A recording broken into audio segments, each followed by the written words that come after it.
Yowzers. We've got additional sunspots rising. Let's take a look. Here's 304 angstroms from the Solar Dynamics Observatory. We've also got a coronal mass ejection to show you. Don't worry, folks, it's on the far side of the sun.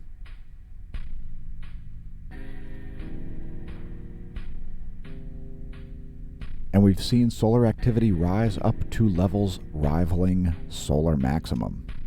So here we've added 171 angstroms to this view. This is ionized iron and helium together. And we'll show you some more views from those wavelengths after we bring up the colorized magnetogram. So massive amounts of magnetic organization happening here. A big coronal hole right in the Earth-facing zone. And more. Some chaos in the electron flux to cover on today's video. Again, more sunspots rising over here in the southeast. And I think more in the northeast as well. We'll get to it. Here's 94 angstroms, one of the best wavelengths to show solar flares, and these sunspots have been underperforming when it comes to solar flares. Having produced only one M-class flare, don't be surprised to see additional M-class flares, X-class flares, coronal mass ejections in the Earth-facing zone, and so on. Here are some more composite views here in ionized iron and helium. And the main producer of flares was this sunspot here. I believe it's 2911. And here's the southern hemisphere where we have the most activity happening. And we'll show an even more close-up view than that.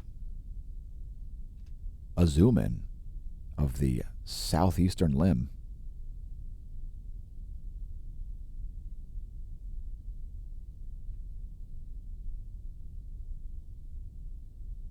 As the sun explodes to life, the 10.7 centimeter radial flux is now all the way up to 121, I believe it is. There's the 1 year chart. The black line there is the 10.7 centimeter radial flux. And if you're wondering what a solar flux unit is, it's measured in solar flux units. Those are equivalent to 10,000 joules, which would be radial flux density. Here's the Space Weather Enthusiast dashboard. No space weather storms forecasted for the next 3 days. Again, we will show you a coronal mass ejection. Let's take a look at global seismicity real quick. There was one funky earthquake here in the Greenland Sea in between Svalbard and Greenland. That was a 4.7 magnitude coming in at 8:50 Universal Time this morning on the 18th, 1 week from Christmas. And let's scroll up the list here and see what else has been happening. The largest quake of the past 24 was near Fiji, and it was at extreme depth there north of New Zealand. It was a 5.7 magnitude. At 557 kilometers depth, that would be like a 7 magnitude quake if it happened at the surface. Kermadec Island's also seeing a deep quake there at a 4.6 magnitude. Some shaking happened at Hawaii again. No major quakes there. Some earthquakes in the middle of the country there. Looks like New Madrid zone. Shaking happening on North America. Also some Mexican quakes. Greece had a 5.1. Fairly calm conditions overall as far as seismicity. Also some shaking at the South Sandwich Islands region.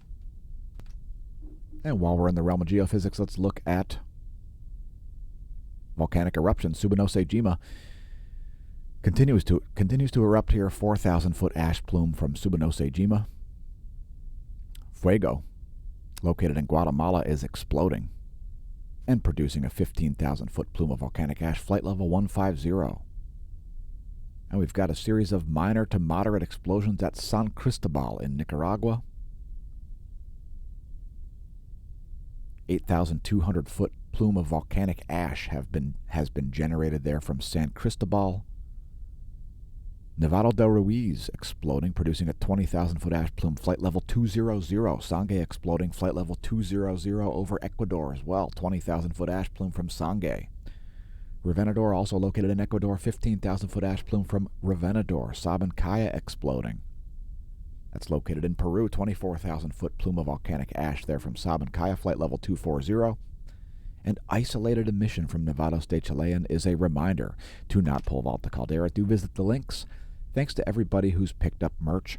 If you're looking to pick up a great gift for somebody for Christmas, it's a gift for us as well. Help support the channel by picking up some of our poignant memes in product form. Yeah, you can get a Face of Evil Dr. Fauci bath mat, or perhaps the Fauci fraud products. Thanks to whoever picked up a Forgive, Remember, and Hold Accountable product. Don't pole vault the caldera. Do visit the links, do support the channel, maybe become a member of the Smash team. Here's our most recent posts. At smashomash.com/smash team, we've been putting up public posts that don't even require login, much less membership, paid membership, etc. We've put up some statistics which may be inconvenient at smashomash.com/smash team. Welcome to the Neo Renaissance. Visit the homepage. You can find links there to the merch and the Smash team and more. Let's look at magnetic data. And we're continuing to see higher highs and higher lows on the GOES magnetometer readings as we saw yesterday. Higher highs and higher lows. Let's take a look at the heliospheric current sheet. And there's a magnetic tug-of-war going on. I would say that there are going to be some sunspots rising in the northern hemisphere of the sun. Let me just reload this here. It's looking a little funky. This is part of the National Sunspot Observatory, by the way. And this data is based on 51 ground-based magnetometers, as well as magnetometers here at Lagrange point 5 on stereo A and Lagrange point 4, the location of stereo B. Here's a line of sight ecliptic plane field plot. I don't know why that wasn't loaded. We did have that preloaded for you. Anyway, there is the line of sight view. And you can see there's a bit of a magnetic tug-of-war going on over here on the east side. We'll be keeping an eye on that, and when I say eye on, pardon the pun. Here's the coronal hole line of sight plot. And for some reason, the Gong 2 data didn't load right today. There we go. You can see massive South Pole-oriented series of coronal holes here. One portion of which is facing the Earth. We also see some North Pole-oriented coronal holes reaching down here toward the solar equator, right at the end right there. So again, magnetic tug-of-war happening over here on the east side of the sun. Here's this Earth-facing coronal hole. And just because there are lots of sunspots, folks, don't discount the importance of coronal holes. They tell us what's going on with the solar polar field reversal process, which each solar sunspot cycle is half of the solar polar field full reversal process. Anyway, there's a great disk view in 193 angstroms. Likelihood of major solar flares is very high, especially from those beta gamma class sunspots. 2907 and 2908, at least according to the detected groups monitor, are the most likely spots to see major flares. Don't be surprised to see additional M-class or X-class flares. We're keeping a coronal mass ejection warning and a solar flare warning in place as a result of that many sunspots. Again, approaching solar maximum levels of sunspots. We may reach 140, 150 sunspots or something like that today. Again, we've got new rising regions. We'll show you toward the end high-resolution imagery of that. Again, these sunspots have been underperforming. Check it out. Barely even any major, just occasional C-class intensifications here and only one M-class flare. Don't be surprised to see lots more, as I don't believe these sunspots are done. No spikes in the proton flux there. That M-class flare didn't send any relativistic particles to Earth. And let's go to the real-time solar wind, which has been pretty unremarkable as well here over the past 24 hours. A small uptick in solar wind speed brings it up to current conditions at around 350 kilometers per second for the solar wind velocity. Solar wind density just over 5 protons per cubic centimeter. Quite backgroundish levels there. The KP index only at 1. That's a measurement of global geomagnetism. For you new viewers, congratulations on realizing the channel exists. And geospace magnetosphere movies are not working today. Could be a result of communication errors. And we don't have either geospace magnetosphere movie available. They were showing 20 minutes of data. They usually show 4 hours. Now they're showing nothing at all. Next, a diagram of the solar system. It looks like it's time for full moon. It's full moon day today. Here's where things will be in a week. 1 week until Christmas.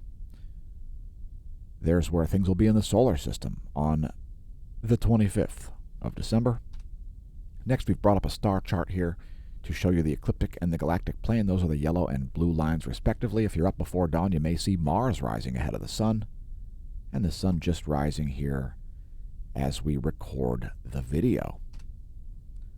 Let's take a look at a small coronal mass ejection that we saw happen. We'll show you the view from Lagrange point 5 and Lagrange point 1, the location of stereo A's coronagraph here on the left, and the LASCO C2 here on the right. You'll see a tiny little, barely a signal up here. And you can see this far side coronal mass ejection over here located on stereo A. You can barely see it showing up. It's pretty diffuse. And a lot of the ejecta is behind the coronagraph. A prime example of, well, the Earth is over here from stereo A's perspective, folks. Let's just go back to the diagram for a quick moment.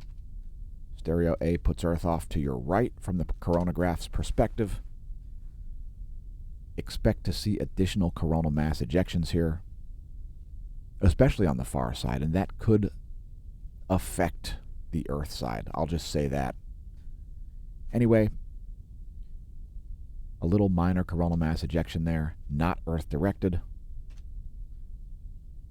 And make sure you check out today's cosmology segment. It'll premiere after the daily space weather video.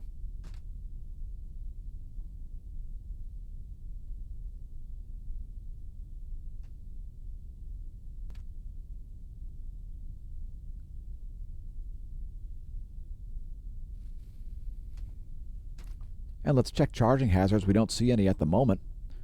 However, we do see some chaos in the electron flux.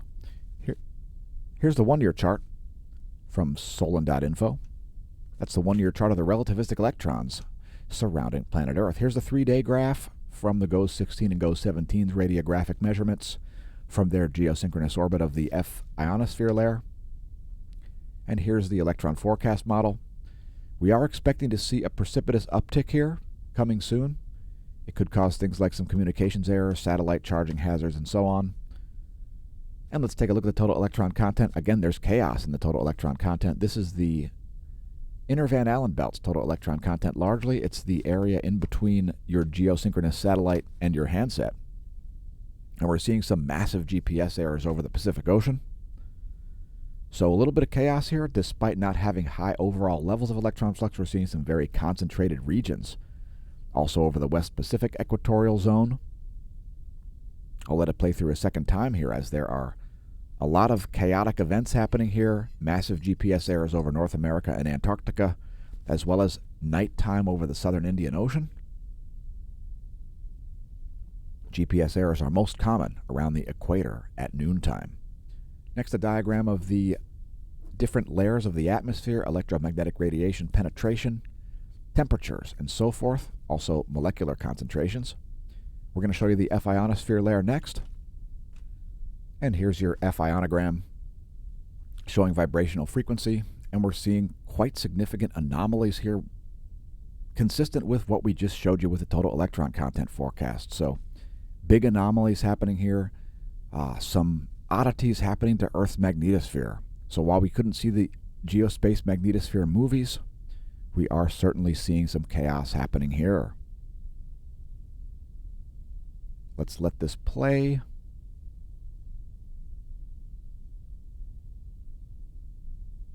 And then we'll bring up the latest image here. Also, here is the anomalygram showing anomaly in megahertz from the 30-day median. And we see some anomalies here around the Drake Passage once again, of both high and low frequency. Also wild swings here happening in the Central Pacific area.